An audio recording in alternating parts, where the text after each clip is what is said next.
अक्कलकोट तालुक्यातील बिजरीगव्हाण ग्रुप ग्रामपंचायतच्या वैयक्तिक शौचालय प्रकरणाबाबत 142 लाभार्थ्यांच्या वैयक्तिक शौचालयात सरपंच यांनी संबंधित ठेकेदार यांच्याकडून बांधकाम करून न घेतल्यामुळे आजही ही ग्रामपंचायत वादाच्या भोवऱ्यात अडकलेली आहे.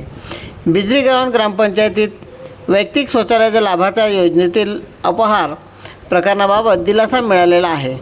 माननीय उच्च न्यायालय औरंगाबाद यांनी ग्रामविकास व पंचायत राज मंत्रालय महाराष्ट्र राज्य मुंबई यांच्या आदेशाला स्थगिती दिलेली आहे व उच्च आयुक्तालय नाशिक यांनी दिनांक 29 सप्टेंबर 2025 रोजी महाराष्ट्र ग्रामपंचायत अधिनियम 1958 कलम 39(1) नुसार कविता किरण पाडवी यांना सरपंच व सदस्य पदावरून बडतर्फ करण्याचे आदेश पारित केलेले होते. या आदेशाविरोधात सरपंच कविता पाडवी यांनी कलम 39(3) नुसार मंत्रालय मुंबई येथे आवाहन केले होते. दिनांक 29 सप्टेंबर 2025 रोजीच्या आदेशाला तात्पुरती स्थगिती मिळाली होती. या आदेशाविरोधात माननीय उच्च न्यायालय औरंगाबाद या ठिकाणी अनिल मोत्या तडवी, भिका नोबल्या तडवी, गुलाबसिंग काल्या तडवी हे सर्व बिजरीगव्हाण राहणार असून तालुका अक्कलकुवा जिल्हा नंदुरबार येथील यांनी याचिका दाखल केली. या याचिकेत ॲडव्होकेट सुशील पंडित व ॲडव्होकेट धीरसिंग पाडवी यांनी उत्तम अशी बाजू मांडली. या याचिकेच्या सन्माननीय उच्च न्यायालयाने बाजू ऐकल्यानंतर मंत्रालय मुंबई येथील आदेशाला दिनांक 20 एप्रिल 2026 रोजी माननीय उच्च न्यायालय औरंगाबाद यांनी सादर केला आणि विभागीय आयुक्तालय नाशिक येथील आदेश कायम करण्याचा निर्णय दिलेला आहे, असे याचिकाकर्ते अनिल मोत्या तडवी यांनी माध्यमातून सांगितले. चंद्रकांत चव्हाण, 3G न्यूज 24 अक्कलकुवा. अशाच नवनवीन बातम्या व अपडेट्स बघण्याकरिता चॅनलला सबस्क्राईब करा, लाईक करा व शेअर करा. माझे नाव अनिल मोत्या तडवी. ग्रुप ग्रामपंचायत बिजरीगव्हाण येथील 142 वैयक्तिक शौचालय मंजूर होती, परंतु ते आम्हाला माहिती नव्हतं की हे मंजूर झालेलं आहे असं. पण आम्ही नंतर यादी बघितली, यादीमध्ये आमचं नाव होतं आणि ते बांधकाम करून न देता, वैयक्तिक शौचालयाचं बांधकाम करून न देते त्यांनी परस्पर ते पैसे काढून खाल्ले होते. ते पैसे काढून खाल्ले होते त्याच्या विरोधात आम्ही जे पत्रव्यवहार केला, म्हणजे पंचायत समिती अक्कलकुवा BD अधिकारी यांना ते पत्र दिलं. त्या पत्रानुसार आम्हाला त्या BDO साहेबांनी असं सांगितलं की तुम्हाला हे नाही मिळवून देऊ असा. पण त्यांनी इशारा दिला होता आणि त्याच्यानंतर आम्ही माघारी धाडलो होतं, परंतु त्यांनी परस्पर ते तिथं संपून टाकले असल्यामुळे आम्हाला ते मरशा पण काढायला भाग पाडला. त्यांनी ते मरशा काढल्यानंतर आम्ही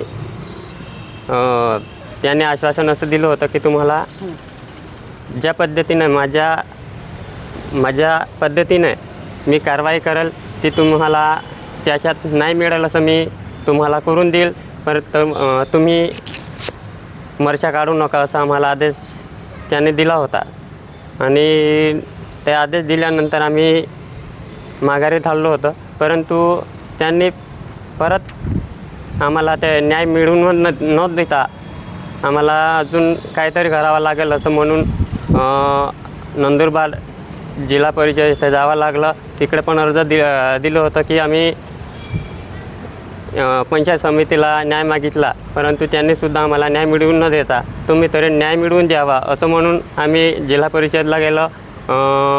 तिकडं पण आम्ही मरशा काढण्याच्याच हे दिलं होतं, पण त्यांनी डायरेक्ट आम्ही तुमच्या ज्या पद्धतीने चौकशी अहवाल काय आहे काय नाही, हे खरं आहे की चुकीचं आहे हे त्यांनी सांगितलं होतं. मग त्यांनी ते कमिटी स्थापन केली होती.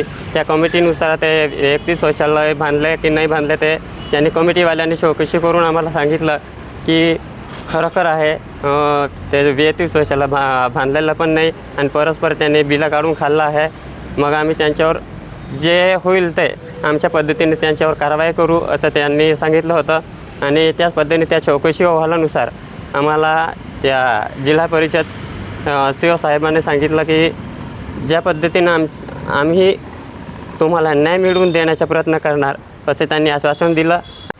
जिल्हा परिषद नंदुरबार यांनी विभागीय आयुक्त कार्यालय नाशिक या ठिकाणी आमचे प्रकरण पाठवलं व या ठिकाणी या ठिकाणी म्हणजे आयुक्त कार्यालय येथून आम्हाला योग्य न्याय मिळाला व बिजरीगव्हाण सरपंच कविता किरण पाडवी यांना सरपंच व सदस्य पदावरून खारिज करण्यात आले होते.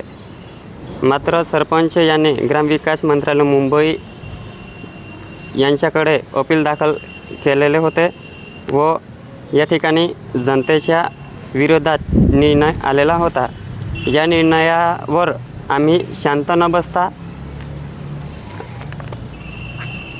औरंगाबाद हायकोर्टात ॲडव्होकेट सुशील पी पंडित व ॲडव्होकेट धीरसिंग धर्मा पाडवी यांनी या ठिकाणी आमचे गहराने माननीय न्यायालय यांच्या समोर ठेवले व आम्हाला दिनांक 20 एप्रिल 2024 रोजी नाशिक आयुक्त कार्यालयाचा निकाल योग्य असल्याचे सांगितले.